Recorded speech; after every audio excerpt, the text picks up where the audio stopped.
estava dando sequência, né? Mas alguma das pessoas comentou sobre sustentabilidade. É um tema que eu tenho muito carinho. Antes de eu formar no meu segundo ano, um dos meus professores era da USP, o professor. Nós precisamos de um artigo científico nessa área, porém tudo na época se distanciado porque ele foi assumir uma coordenação no curso de engenharia de produção, mas aí depois de alguns anos essa tendência na área de tecnologia. Falava sobre logística reversa, mercado secundário, e utilizei materiais da Europa e da Universidade de Nevada, do Vale do Reno, dos Estados Unidos. Isso agregou bastante, né, o meu campo de visão, e hoje o que eu posso falar mais no mercado da moda, que nós já conhecemos, né? O Fashion Revolution, que fala sobre quem faz minhas roupas, o mercado sustentável, na área de tecnologia de tecidos. Hoje, inclusive, nós temos alguns desafios, né? Em Londres, por exemplo, a indústria química, eles poluíram e despoluíram o Rio Tamisa. Temos o desafio do Tietê, Rio Tietê em São Paulo. Várias indústrias químicas e principalmente uma das nossas indústrias mais expoentes no país é a do jeans, é da confecção. Na hora de você tingir, existe todo um processo que utiliza vários componentes químicos e corre muito risco de você liberar essas toxinas, esses material de tinturaria ao esgoto de forma inapropriada. Isso é uma das razões hoje que nós temos o desafio em São Paulo, o famoso Rio Tietê. Fashion, né? Pode perceber pela volta da tendência do tie-dye, nas cores candy, temos, né, todo tom de serendipidade para que a gente possa passar esse momento bem, né? E se for sair, use máscaras.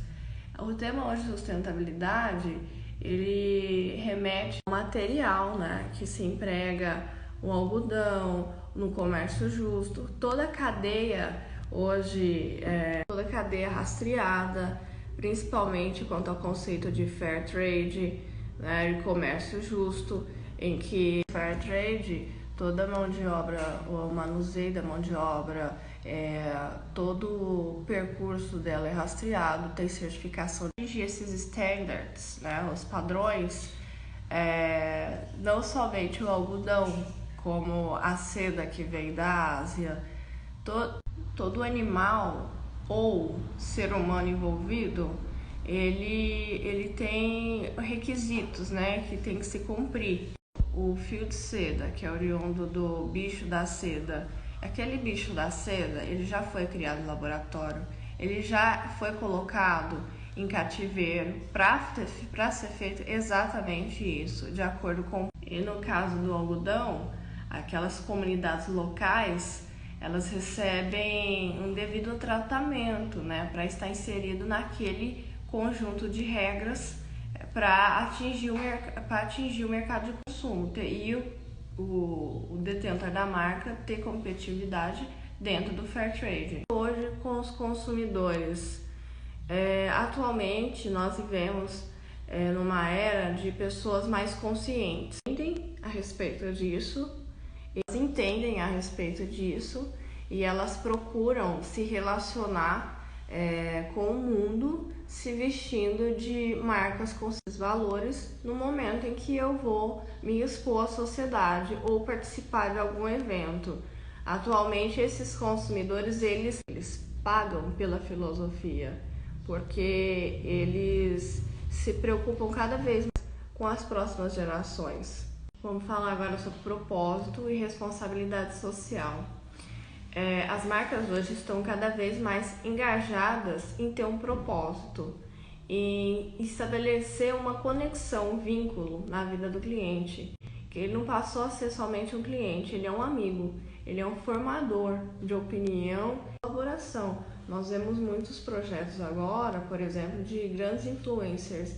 Pode ser que elas tenham sido lojistas ou em que elas fazem as collabs ou coleções cápsulas, que são extremamente valiosas hoje para as indústrias, né? Consegue não somente ter todo o respaldo de um estilista profissional, de uma equipe técnica de criação, mas ela tem a gamificação de um produto, de uma série a ser levada a uma coleção. A habilidade social, a marca, ela não somente passou a fazer parte da vida das pessoas, mas como ela a transformar a sociedade.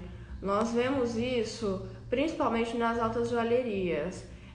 Ontem eu estava vendo o site do Cidade Jardim, no perfil do Instagram, a Painter, a famosa Painter, a nossa onçada hoje na joalheria Cartier, ela hoje tem um percentual de arrecadação para proteção.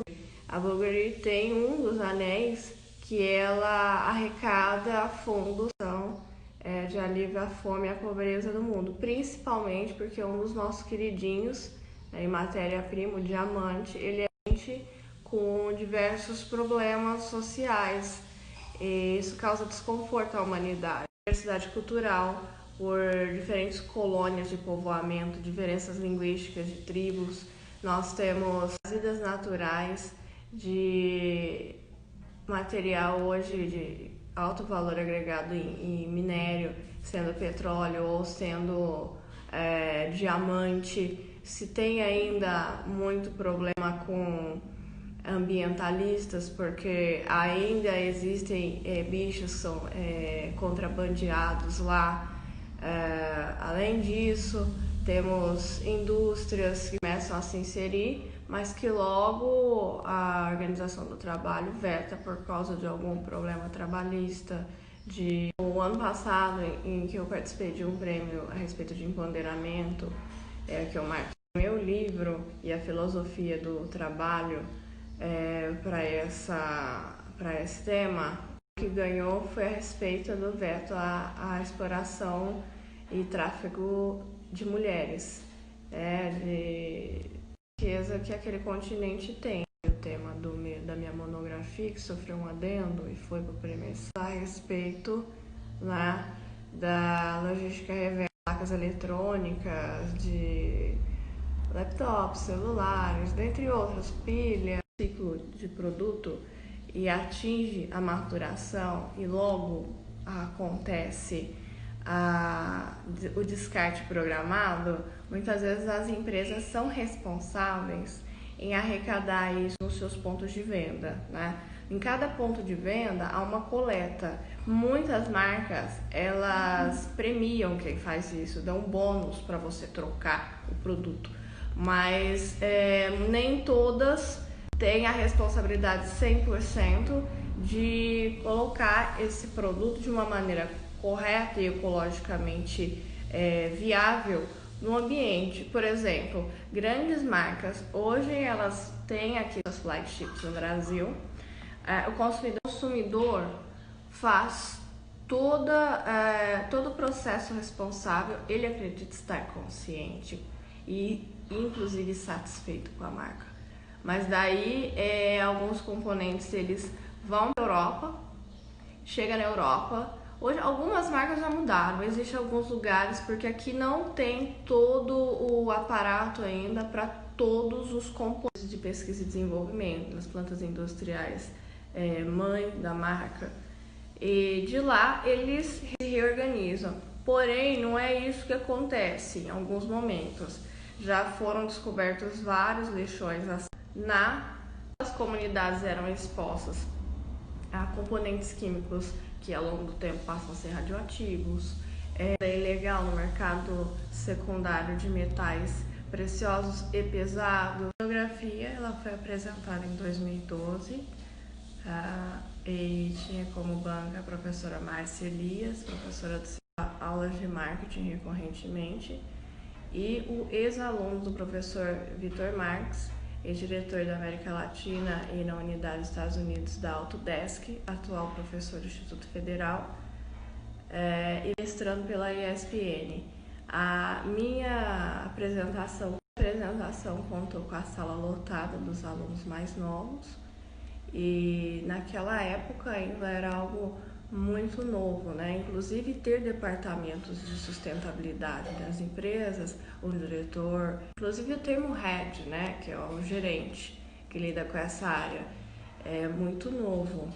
Se tratando de um cargo que tem menos de 10 anos, é extremamente promissor sempre mitigar sobre essas novas fontes relevantes. Comentar, né, para fechar o nosso assunto de hoje, os mercados secundários principais hoje que fazem parte dessa onda, dessa tendência de sustentabilidade e engajamento global são os outlets, os brechós e as doações.